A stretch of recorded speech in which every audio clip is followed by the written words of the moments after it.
Hey guys, how you doing? My name is Lena and welcome back to another video.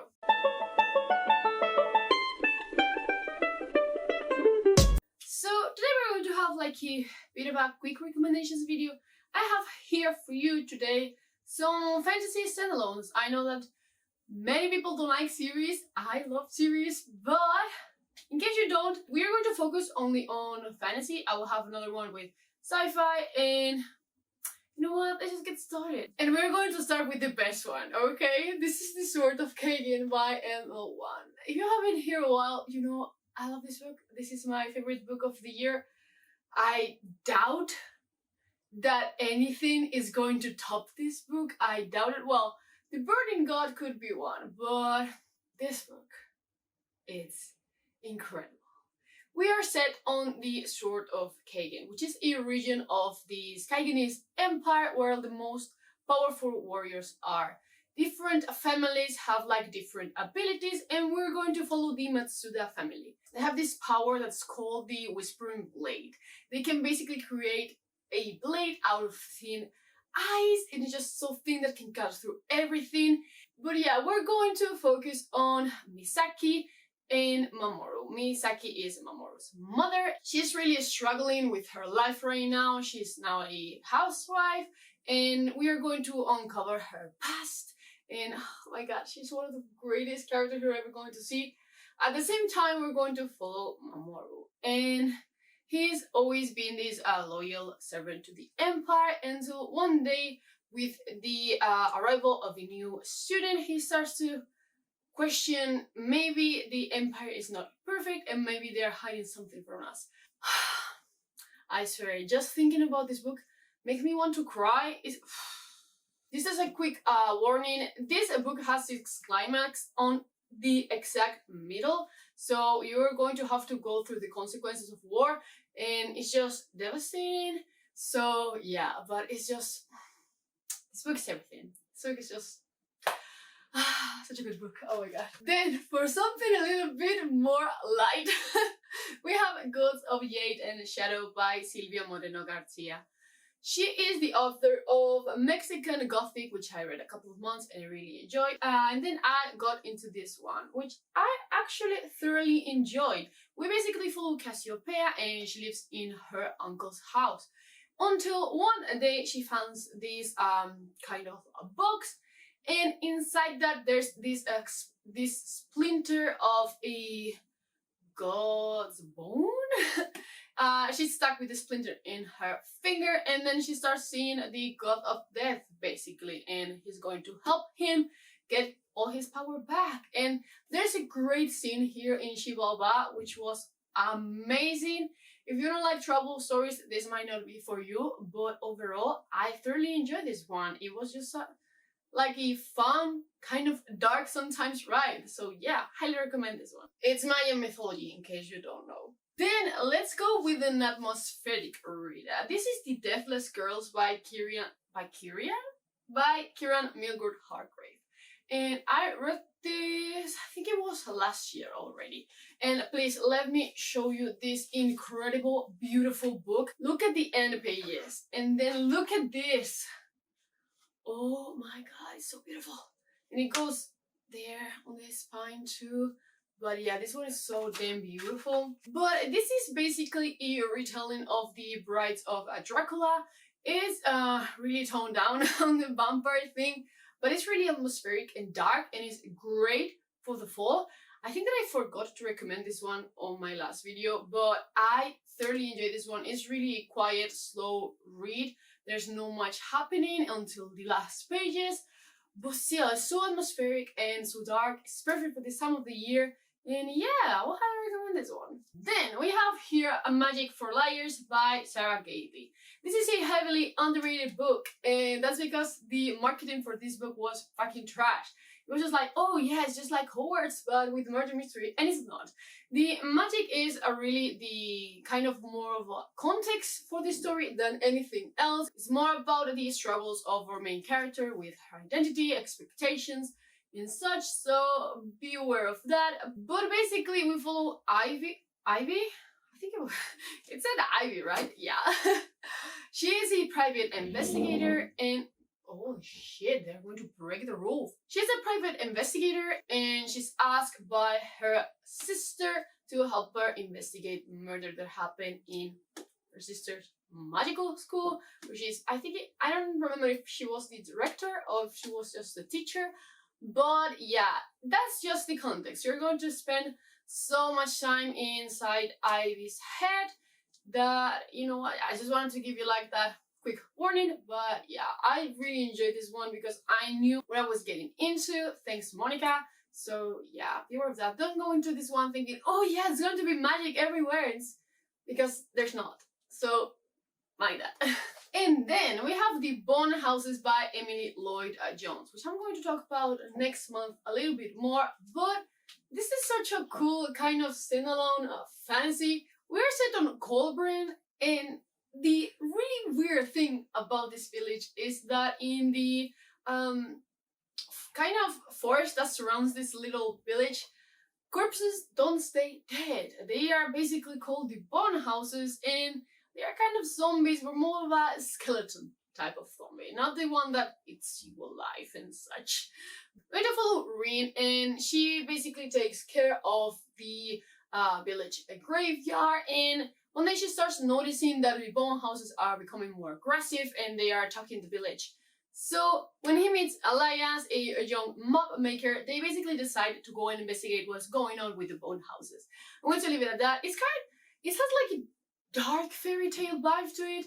It's just super cool. It's kind of creepy sometimes, but yeah, I really enjoyed the ending. Then we have Never Die by Rob J. Hayes. If you like Asian-inspired fantasies, this one is incredible. Also, anime, this one. This one is just like The Shadow of the Fox, where they are more like anime, but written, same. This one is so damn cool. I wish we had more of this, but for now, it's standalone. We're going to follow a young boy, and he is tasked by a Shinigami to resurrect these legendary heroes and go and kill the Emperor. That's it.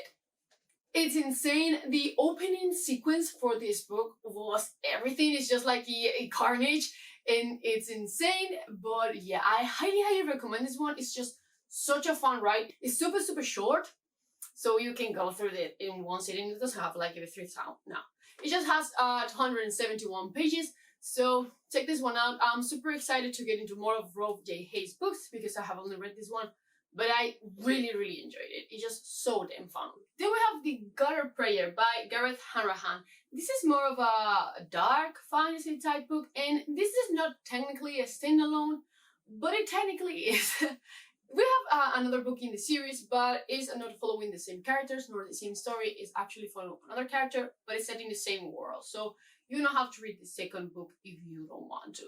We basically follow this group of thieves. They basically pull out this kind of a really complicated heist, and once they get their prize, it's not exactly what they wanted. I know that it's really vague, but I really think that it's better to go into this book without knowing much, because it's so mysterious and dark that you will love to just uncover every single little truth that we have here.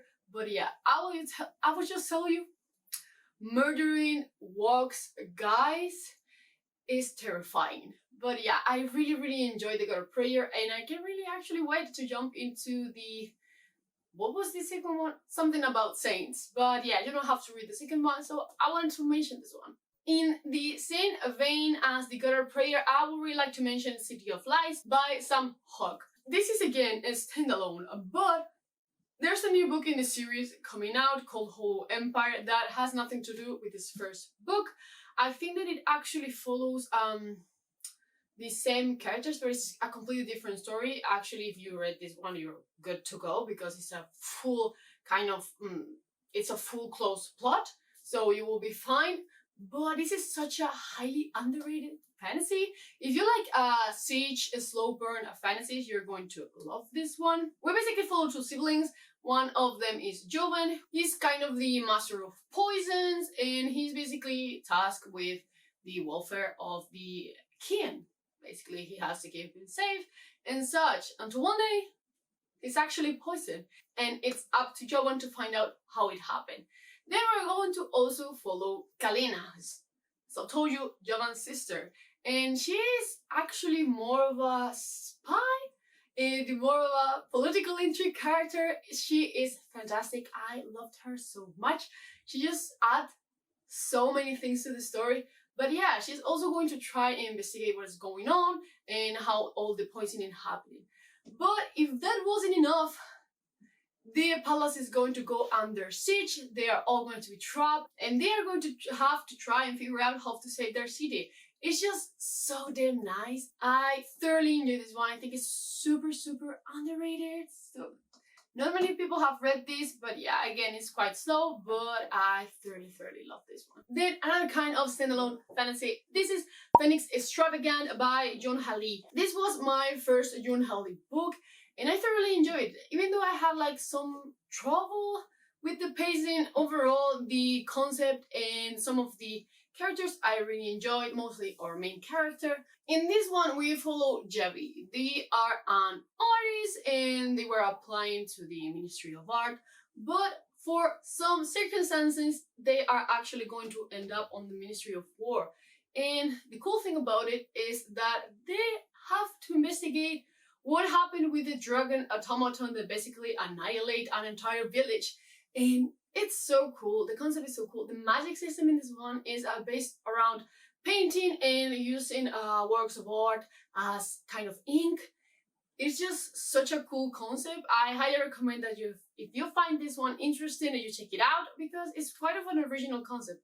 Then, because it's fall, we also have Sawkill Girls by Claire Legrand. I read this 2 or 3 years ago, maybe, but I listened to it as an audiobook and it has just like this kind of dark atmosphere that is just so cool. We are basically set on this island and we're going to follow these 3 different girls. The first one was Marian. She's the new girl. She just had like this tragic past and she's kind of overwhelmed by sadness, and you know she's not feeling great. Then we're also going to follow Zoe. She's kind of the pariah of this island, and at the same time we're going to follow, what was her name? Val. Yes, Val. She's kind of the queen. She's just super popular. She's gorgeous. They are going to team up because there's something in this island that is actually kind of kidnapping, taking away girls. And yeah, I'm just going to leave it at that because it's kind of a more mysterious thing. And the parts of Val are so good. So good. I didn't quite enjoy Marion, but Val was such a fascinating character. So yeah, check this one out. It's just such a cozy, kind of dark read for right now. Just perfect. Then, second to last, we have Neverwhere by Neil Gaiman. This is kind of my favorite book by Neil Gaiman.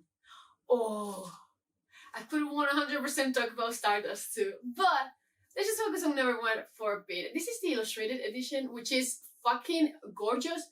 Please, if you have the chance to get this one, take this one. It has like drawings all over the pages and it's just so cool. The last time that I reread this, I used the audiobook while I was going through the pages and it was such a good experience. In this one, we're going to follow Richard Mayhew. One day, she stumbles upon this girl bleeding and she tells him that she's running away from this kind of, how is it said? These suited assassins, and she's actually coming from London below, which is kind of a different reality. London that is really dark and with monsters and such. And basically Richard is going to end up trapped in London below and he has to go out. It's just such a cool story. It's really dark. There's a scene here with the dark tunnel that is super creepy. I thoroughly love this one. I'm a huge Neil Gaiman fan, so Neverwhere is great. I think this might not be a surprise by anyone if you have been on book tour or book related stuff for a while. This is the Priory of the Orange Tree by Samantha Shannon. This is a beast, okay? This shouldn't have been a standalone, but it is, so we have to work with that.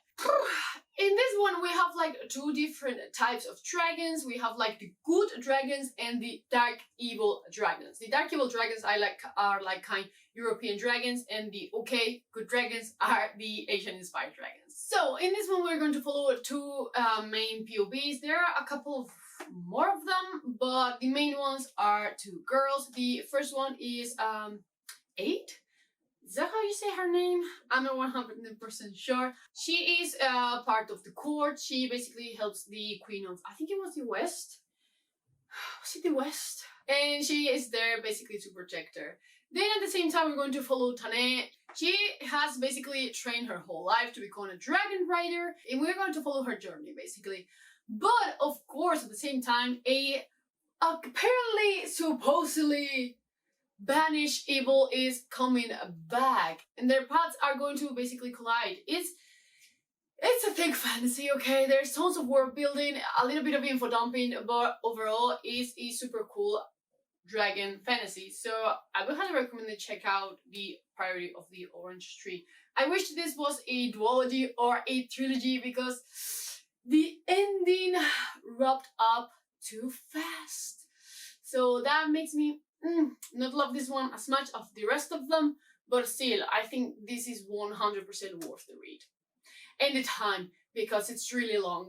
But yeah, that's going to be all, basically. Do you have more standalones that you really like? I'm not a huge fan of standalones. I prefer series, but I mean, so please let me know if you have more standalones that you really like, and I basically will see you in the next one. Bye guys!